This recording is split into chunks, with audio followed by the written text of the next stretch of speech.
good day, Stinky? Yeah. Good boy. Yeah. Oh, yeah. What's a good boy, yeah? Hello, everyone, and welcome to another Queer Diaries.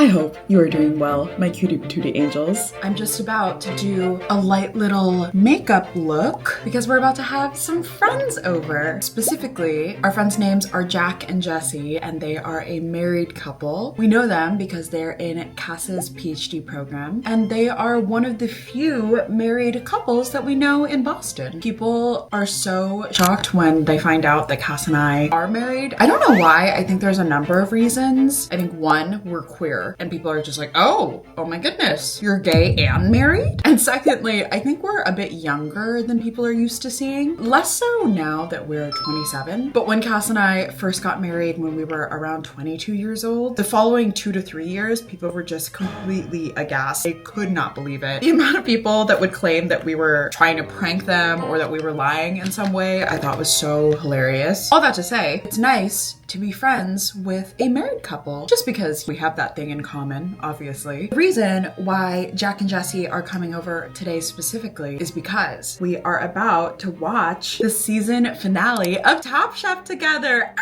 For those of you who don't know, Top Chef is a cooking-based competition show where the best chefs in all of America compete for the title of Top Chef. Cass and I have been fans for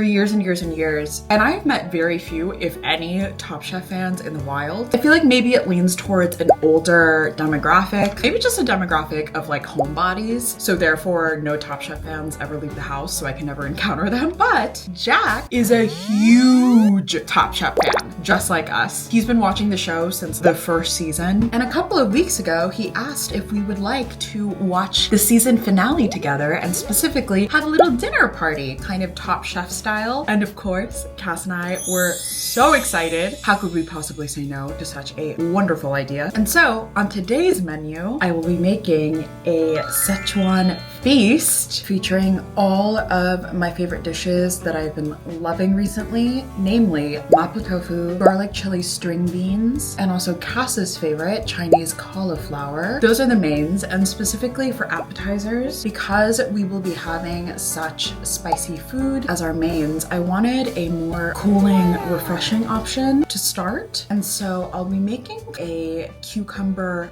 salad situation. I want to add some more elements to it, like some fresh sweet corn. And then I also will be serving some coconut snails, which is a very delicious Vietnamese dish. Actually, this is not a Chinese dish. The snail dish feels very Top Chef, so I thought it'd be a good appetizer to serve. Jack and Jesse will also be bringing food, though I'm not quite sure what Jack is serving. I thought that he was bringing some kind of scallop dish, like a scallop crudo, but then he just texted me yesterday saying that he needs to come over a little earlier than planned because he's making blue corn tortillas from scratch. So he needs to press the tortilla and roast them over a fire here. I don't know what's going on. Hopefully our dishes blend well together, but if not, no big deal. And I'm so excited to talk about food with other people. I very rarely meet people that have as heavy of an interest in food and cooking. And so when I have the opportunity to talk super in depth about ingredients and recipes and cooking techniques and things of that nature, I really nerd out. And so I'm excited to do that with our friends tonight. I'm also going to be trying to film a little TikTok of the food that I'll be making. So we've got a couple things in the works, you know? I'm going to go ahead and finish getting ready, and then I will see you guys in my kitchen after the face is done. Okay, we're starting to cook, and we're also filming a TikTok at the same time, so it's very chaotic, but Cass is kindly preparing the rice right now, looking so cute in their apron. You look amazing, darling. We're doing a purple rice, which is a little bit of black rice on top of white rice. For the Top Chef vibe, you know. Cass is spilling the rice everywhere. I deserve that. Little container for our pantry. You just take a little of the black rice. You really don't need a lot. Just sprinkle it on top. Black rice takes a lot longer to cook, so you don't want too much in there. We are going to wash the rice vigorously. When Sai and I first got together, I didn't know you had to wash rice, which I recognize in hindsight is a hate crime. but I did not grow up eating much rice. If we did, my parents would buy those microwavable Uncle Ben's bags. It's dark, it's really dark.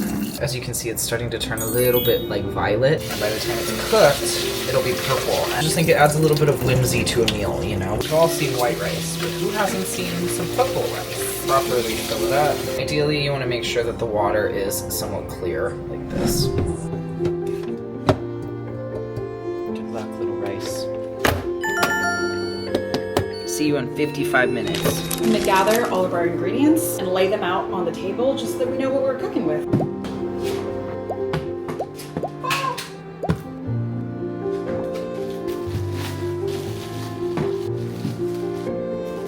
Here are all of our ingredients laid out. Would you mind draining this tofu, my love? Typically we manually chop our garlic. Since we're making so many different dishes that are gonna need minced garlic, roughly this many, like 50 cloves. Cass is about to blend these.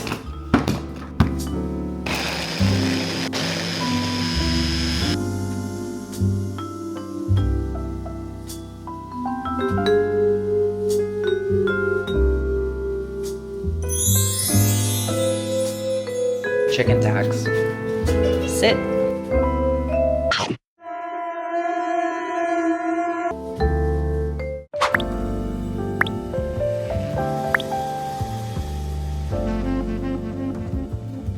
Cass is in the middle of walking chicken now. Once I get back, we're gonna finish blanching the tofu, which I'm currently boiling in salt water, which is what blanching is, if you didn't know. And for anyone who doesn't already, I highly recommend, if you are cooking with any firmness of tofu really, to boil it in heavily salted water to impart more flavor into the tofu, and also so that it firms up just a little bit, which is really nice if you're using soft tofu, because sometimes it can be so soft that it starts to really break apart.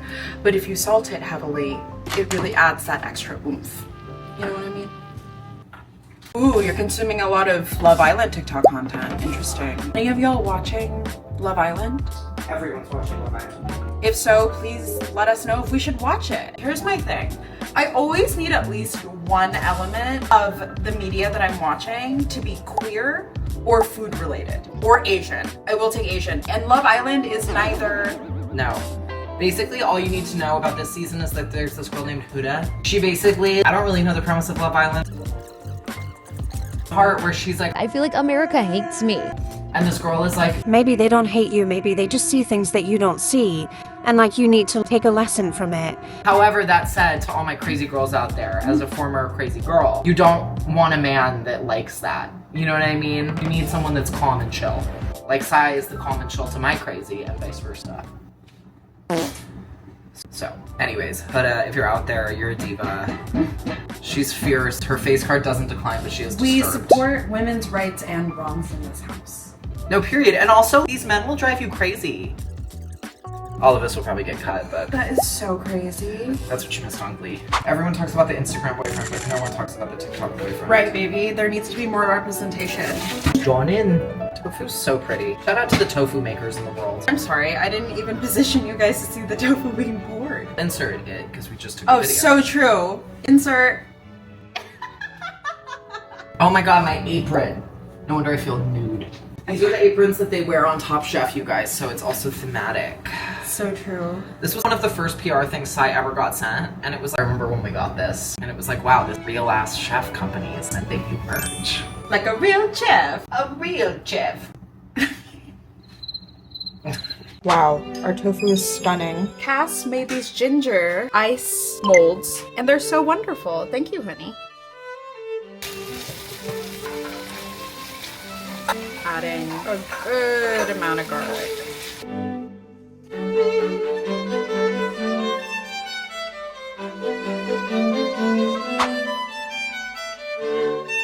You gotta dry toast the spices to bring out the flavor before you add in any stock. Such a good cook, you guys. What? Adding beef. 80-20, so that there's a high fat ratio like pork. Adding some bean paste so that it can cook with the meat.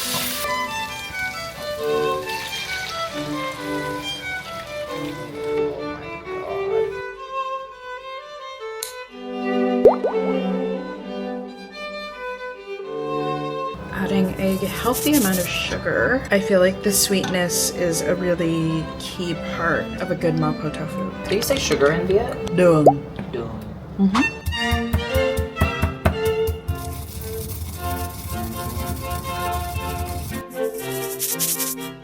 Adding a Sichuan wine.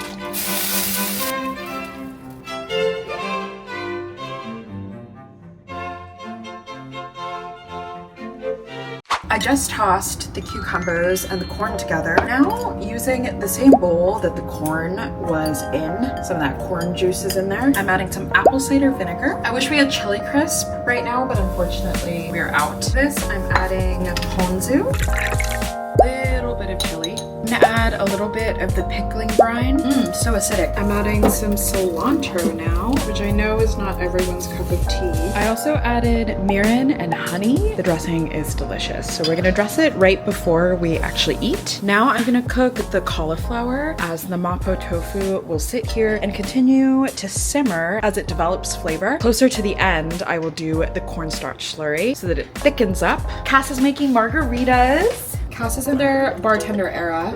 Cami is an amazing bartender, and the first time I saw him do it, I was like, that is so sexy and hot of you. And so now I want to do it. Because in California, I was the designated roller, if you catch my drift. And so I feel like this is the equivalent, the East Coast equivalent. And I also just think it's so cool to like know drinks. Like you're like, what's in this? I can tell you. How do you make that? I can tell you. I like to be a know-it-all in that way, so. Fresh limes we're starting with. I like a very specific kind of margarita, which is that I like my margaritas to feel very fresh. Nothing wrong with a little margarita mix, triple sec moment, but I just think that the hangover is not really worth it. I don't really love like a super sugary drink. A lot of times at the bar, I'll just get Jameson on the rocks. I like my alcohol straight up, you know what I mean?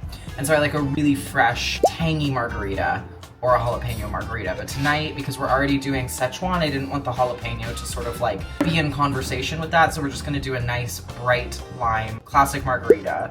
And we're also going to do that with my favorite tequila, which is Casamigos. It's also just a crowd pleaser. Every time people try Casamigos, they're like, this is really good. And I find that it doesn't really give me that bad of a hangover. So we're gonna do Casamigos, Blanco, of course, and then Cointreau, which is basically what triple sec is imitating, except triple sec has often more sugar and less alcohol. So this is sort of the like purified version. And it's like a fruity, tangy drink that you can use to make a variety of drinks like margaritas or cosmopolitans, things like that. And also just a very cute bottle.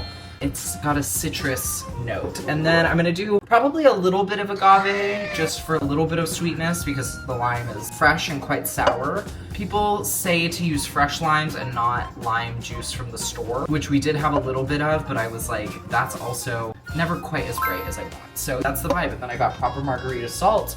And for anyone who wants one, there will be margs, so. All right, we're starting on the cauliflower. Got some ginger.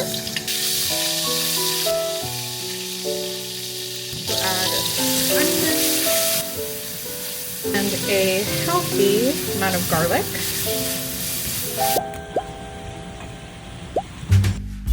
Green bean time. Friends are also on their way over, so I want to make sure we have most of the cooking done.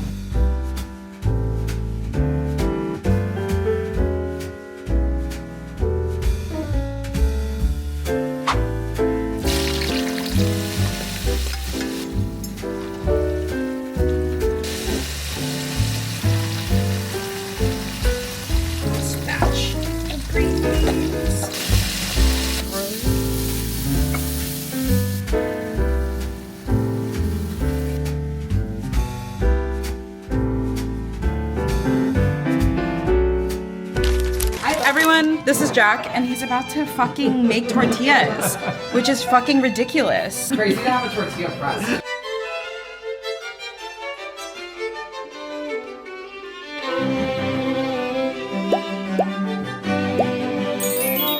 I'm so excited. Thank you, Jack. I haven't had a proper tortilla Cheers, honey. in a long time. Wow. That is so good, Jack. That's amazing.